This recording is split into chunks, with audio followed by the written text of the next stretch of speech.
বাংলাদেশের রংপুরে অবসরপ্রাপ্ত শিক্ষক গণপতি চক্রবর্তী, তার স্ত্রী এবং দুই সন্তানকে হত্যার ঘটনায় দুই যুবককে গ্রেপ্তার করা হয়েছে।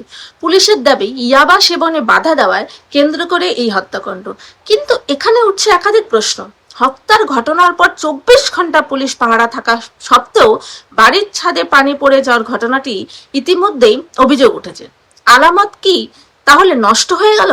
পুলিশ বলছে ভুল করে মোটরের সুইচ চালু হয়ে গেছে, ট্যাঙ্কির পানি উপচে পড়েছিল এবং আলামত আগেই সংরক্ষণ করা হয়েছে।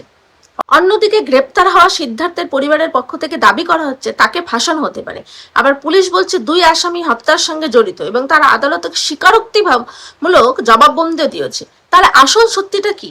এটা কি শুধু মাদকাসক্ত দুই যুবকের অপরাধ, নাকি এর পেছনে আরো কোনো কারণ বা ষড়যন্ত্র রয়েছে? এই প্রশ্নগুলোর উত্তর একমাত্র নিরপেক্ষ স্বচ্ছ তদন্তেই পাওয়া সম্ভব। তাই এই ঘটনাকে সাম্প্রদায়িক বা অসাম্প্রদায়িক যে কোনো একটি তকমা দেওয়ার আগে প্রয়োজন সত্যটা সামনে আনা। কারণ 4টি প্রাণের বিচার চাই, আর সেই বিচারের জন্য সবচেয়ে জরুরি হলো সত্য উদ্ঘাটন করা।